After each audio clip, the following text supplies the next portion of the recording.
Good afternoon, everyone. Thanks for keeping the fidelity by joining us in this 12 p.m. bilingual newscast on Equinox Television. Julien Beth, good afternoon. Bon après-midi à vous. Innocène Azé, mesdames et messieurs, bon après-midi. Merci de choisir Equinox Télévision pour vous informer. Les usagers de la pénétrante est de la ville de Douala vivent le calvaire au quotidien du fait du mauvais état de la route.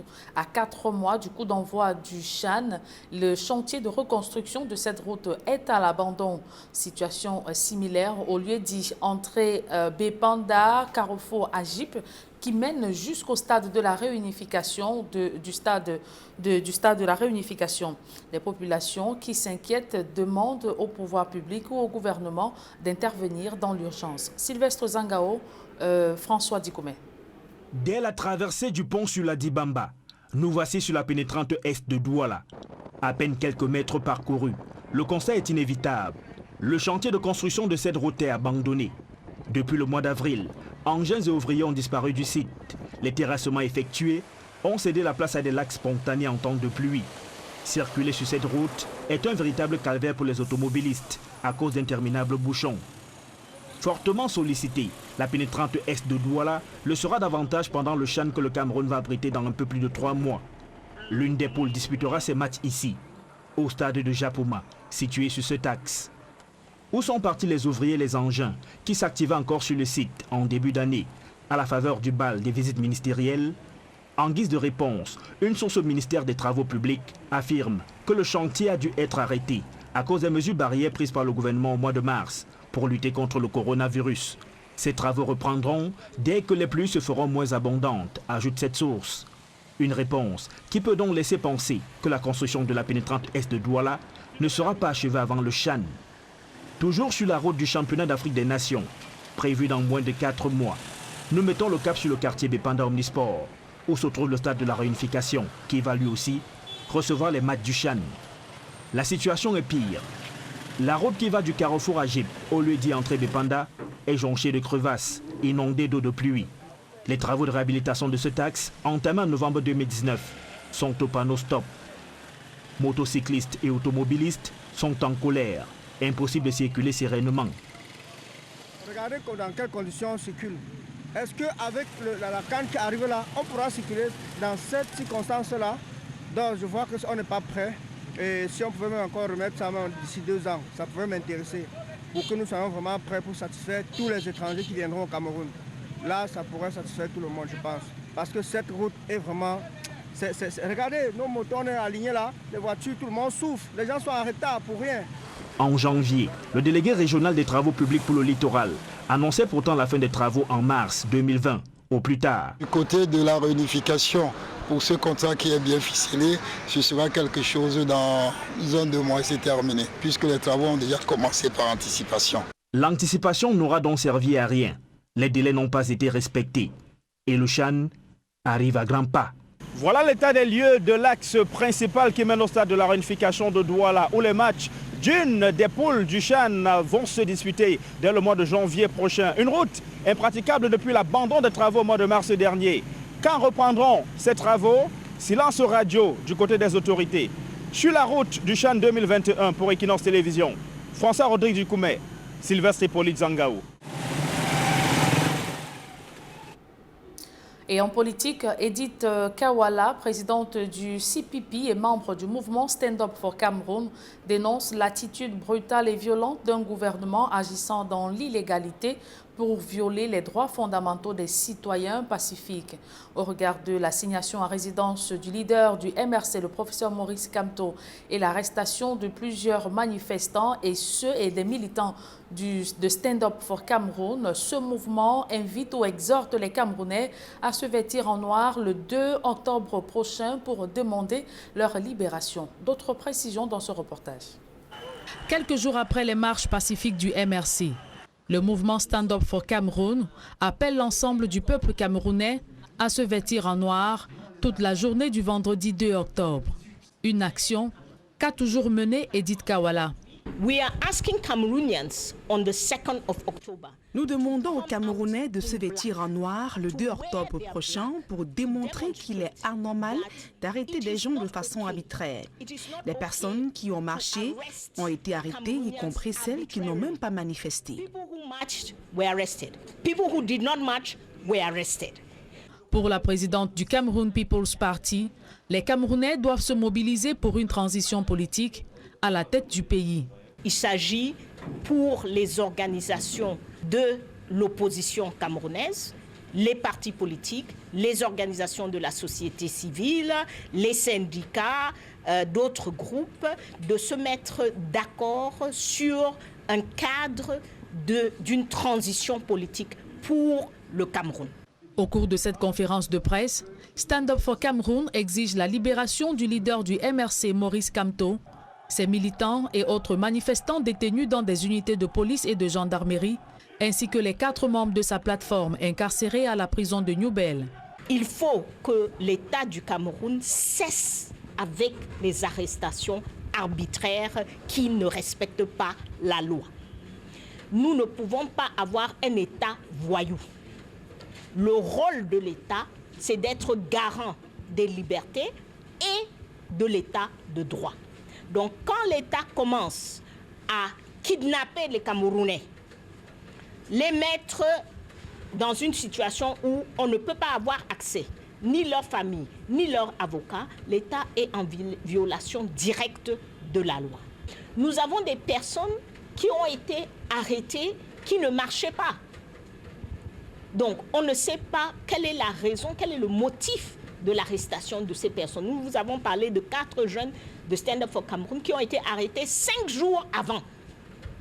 Grande a été notre surprise de découvrir qu'il y avait un lien dans la tête de certains avec la marche. L'appel du 2 octobre est donc lancé. Le peuple répondra-t-il favorablement à cette manifestation non violente du Vendredi noir? Là est toute la question. Alors que le pays assiste à une restriction des libertés publiques et des menaces de dissolution des partis politiques de l'opposition, des analystes redoutent la reproduction d'un scénario vécu en 2016, celui de l'enlisement du conflit armé dans les régions du Nord-Ouest et Sud-Ouest. On voit tout cela dans ce reportage de Guy Zogo. L'histoire très récente de notre pays nous parle. C'est sous nos yeux, presque au ralenti, que la virulente crise anglophone actuelle s'est nouée au fil de quelques événements. Le 2 décembre 2016, Joseph Wirba, député du SDF dans le Nord-Ouest, avertissait lors d'une prise de parole énergique à l'Assemblée nationale que si rien n'était fait, on courait tout droit vers la révolte du peuple anglophone. Personne n'y prêta une oreille attentive. Pourtant, d'autres faits graves s'étaient déjà accumulés, lesquels donnaient du sens à cette prise de parole. Ainsi, la marche des avocats anglophones, le 8 novembre 2016, à Bamenda, avait tourné à la répression de ces hommes de loi. Plus tard, le 28 novembre de la même année, les étudiants de l'université de Boya allaient subir à leur tour la pire des répressions avec des actes dégradants et des images révoltantes. Le paroxysme fut atteint avec l'interdiction du consortium qui représentait sans nul doute la frange modérée du camp anglophone avec des figures comme Maître Félix Nkongo Akborbala.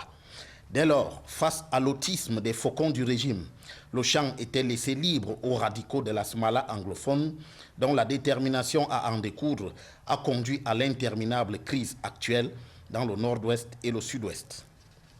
Comment ne pas craindre que les mêmes causes produisant les mêmes effets, le musellement actuel du champ politique camerounais au seul profit du RDPC au moyen de méthodes peu orthodoxes conduisent à une confrontation violente des forces politiques.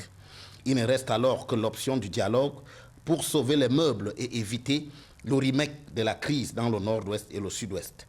En ce sens, une rencontre Paul Biya-Maurice Kamto ne serait pas superflue.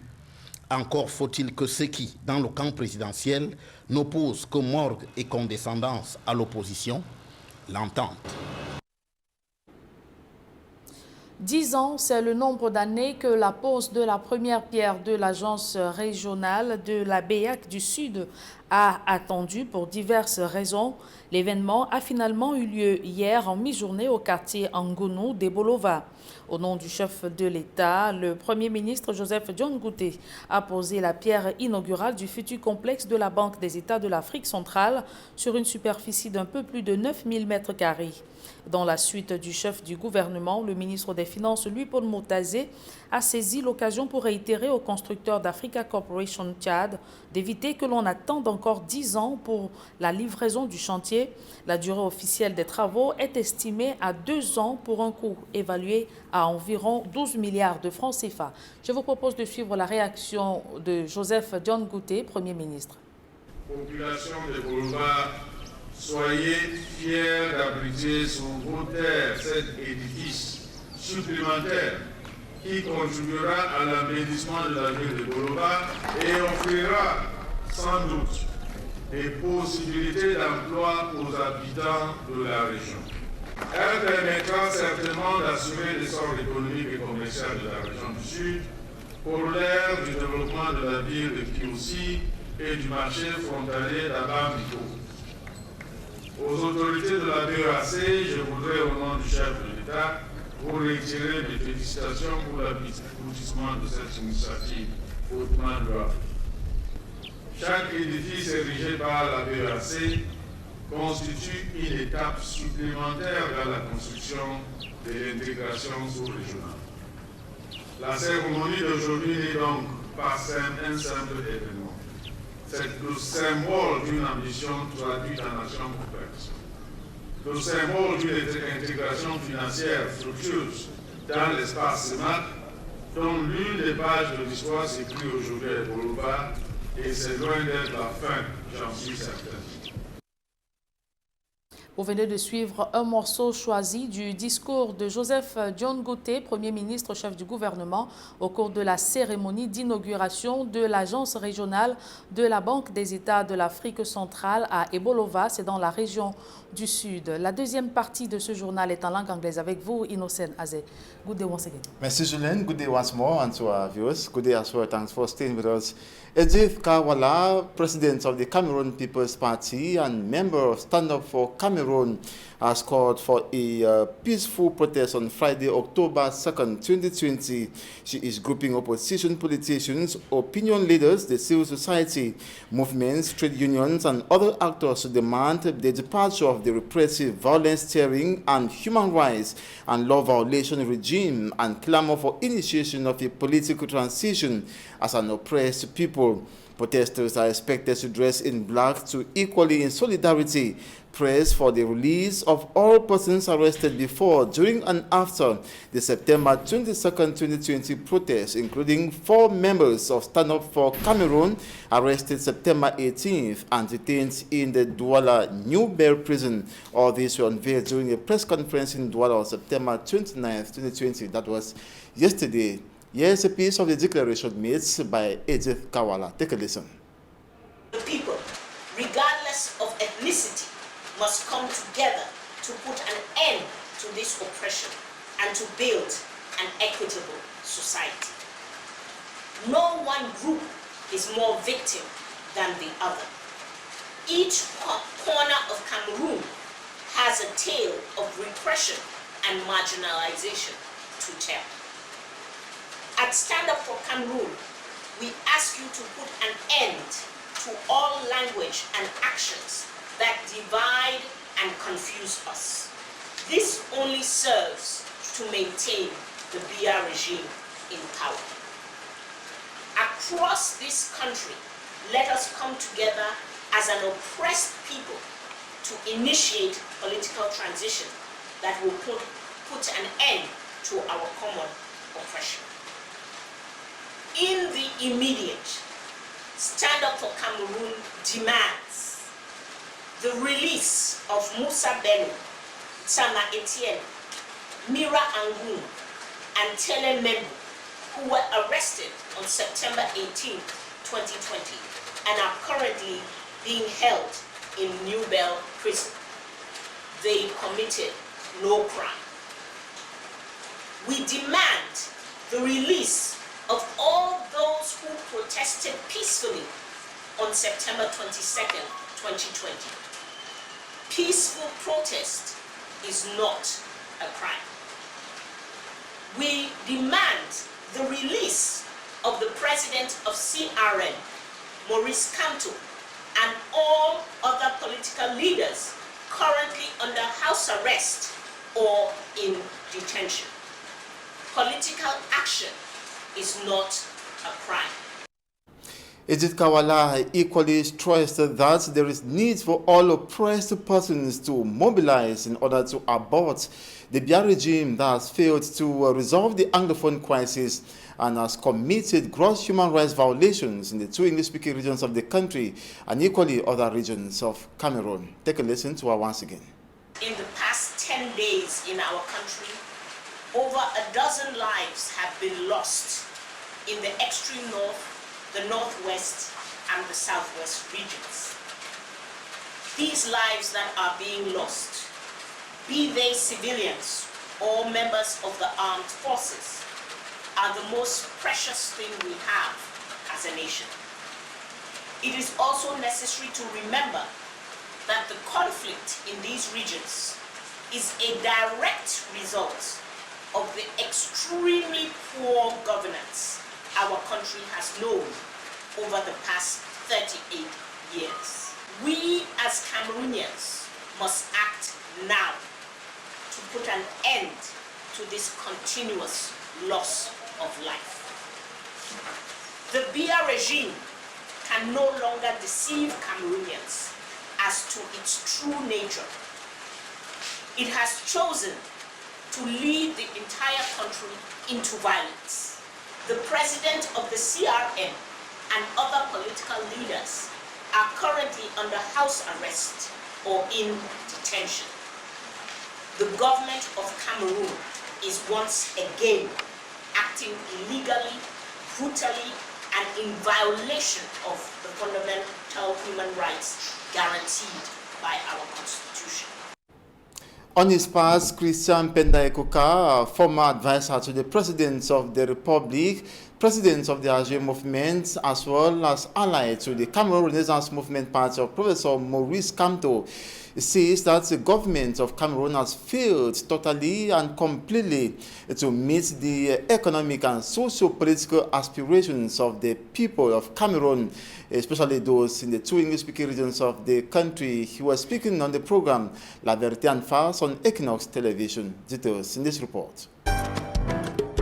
As guest on the program La Vérité en Face on Equinox Television, Christian Penda Ekoka, president of the AG movement and ally to the CRM party of Professor Maurice Kamto, categorically stated that the Biya regime for 36 years has left nothing to be applauded, whether in the economic and socio-political life. They have failed economically, they have failed socially, they have failed politically, security matters, and so on and so forth. And in front of the total failure, they are seeking scapegoats somewhere. Those are facts and figures. I'm not thinking, I'm not like someone thinking, I'm not thinking. Those are facts and figures. The figures are there, economy, number of people, poverty line, poverty rate, number of poor in Cameroon, the growth, the indebtedness, and so on and so forth. Those supporters of the regime will castigate this statement. Christian Penda Ekoka differentiates between efforts and progress. In this case, noting the term progress is being abused. We are doing this, we are doing that, but the result is not there. You know, progress is underway. This is the way they're doing. Progress is underway, but you don't see the highway. The highway is maybe 50 kilometers. You see it for 20 years, you're building a highway. No. They will tell you that, what about the railways? Do you have potable water in Cameroon? Less than 50% of the people have potable water. And you still go up north, there's no potable water. Those are hard facts. Those are hard facts that there's no water. So you cannot claim that you have resolved the issue of access to potable water, you know, for the people. We're talking about electricity. You still have power outage all the time. All the time. Mr. Biya has been talking about power outage, I don't know, for almost 20 years. But the problem has not been resolved. It is secondary bridge, and they still have a problem. And if you have to build, what has it resolved? There's no more traffic jam on the secondary bridge. So it was actually badly done because it has not resolved your problem of traffic jam. You people are living in Douala, and this bridge has not resolved. And when it's raining, you see that the bridge is overflooded. To him still, government bears a red report card as far as resolving the Anglophone crisis is concerned. Instead of resolving, sort of tackling the root cause of the problem, actually they're tackling the symptoms. That's why the solution is always cosmetics. This regime is always doing conning. It's a kind of conning that weary and so on and so forth. They are not addressing the root cause of the problem. Because to address the root cause of the problem, they need to go through it by, first of all, inclusive dialogue. Then one of the first things that they have to do is a ceasefire. And then by stopping fire, just you can rebuild kind of trust between people, reconciliation among people, then release all the political prisoners. So you create the condition for peace, you create conditions for reconciliation so that people can sit around the table of dialogue. But not the dialogue only with you. You cannot dialogue with people who are on your own side. This system does not know what is called dialogue. He emphasizes such an archaic regime whose members refuse to repent needs to be replaced for Cameroon to regain its integrity lost in dictatorship, repression and violence on Cameroonians. Private and public school principals in Douala Littoral region say the 50 students per class and 2-shift orientation of the secondary education minister has created other problems in their schools. They say the measure has given rise to other problems of infrastructure and inadequate personnel. Fomia Stronsana went finding. He compiled this report. Private and public secondary school actors in Douala, Cameroon are conscious that the 2020-2021 school year will be very challenging and maybe the most challenging considering the impact of the COVID-19 pandemic. Added to the need to uphold security and hygiene, school officials are activating logistical and human resources to better implement the specific orientations given by the Minister of Secondary Education, Professor Nalova Lyonga, to stop the spread of COVID-19. At Government Bilingual High School Bipanda, we have designed the timetable to fit the 2-shift orientation given by the minister. The school has been divided into 2 groups. The first group includes Form 1 to Form 4, while the second is made up of Form 5 to opposite. But Form 1 students will only come in the morning, considering their ages. The main groups will rotate. If one comes today in the morning, the next day they will study in the afternoon, while the other group takes the morning shift. At Government Bilingual High School Jos, we have created supplementary classrooms to ensure that the 50 per class quota given by the minister is respected. We have also designed the timetable to get learners come to school in shifts. The first shift runs from 7:30 a.m. to 12 p.m. and the second shift from 12:40 p.m. to 6 p.m. We have also fixed evening classes for situations when teaching hours are not respected. At GBHS Deido, strict measures have been taken to reduce physical contact among students to the barest minimum. Ce sera un peu difficile, mais on va s'organiser pour qu'ils croisent le moins possible. Ready to implement the 50 students per class and the 2-shift directive of the ministry, public school principals in Douala say they have problems created by the anti-COVID-19 solution. Nous n'avons pas véritablement les ressources humaines. We really do not have enough personnel in several departments, though not all departments are concerned. Parce qu'il faut également noter que le ministre a diminué les quotas horaires. Vous savez qu'avec l'augmentation du nombre de... We know it's logical that there be need for additional teaching staff, considering the increase in the number of classes and classrooms. L'après-midi et le soir en e-learning. The special teaching and learning measures in Douala vary from one area to the other. dont certains enseignants vont travailler avec les enfants en ligne. Some teachers will work with students online in the evening. Considering the realities of Bipanda, most students do not have Android phones. We chose the evening period knowing that parents will be home to help them with their Android phones. Difficile, donc nous avons préféré que ces enfants travaillent un peu le soir. To private secondary schools across the economic capital city, the COVID-19 barrier measures will be reinforced. But implementing the two-shift orientation from the Ministry of Secondary Education remains a major challenge, considering the staff and infrastructural strength of the sector. And with that, reports are ended this 12 p.m. bilingual newscast on Equinox Television. Thanks so much for watching. Tomorrow is another day. Until then, do have a nice day. Julien Bev, bonne journée et à demain. Merci, très bonne journée à vous également, Inor Senazé. Mesdames et messieurs, merci d'avoir été des nôtres. Retrouvez dans quelques secondes Flavie Valondongo et toute son équipe pour votre quotidien santé.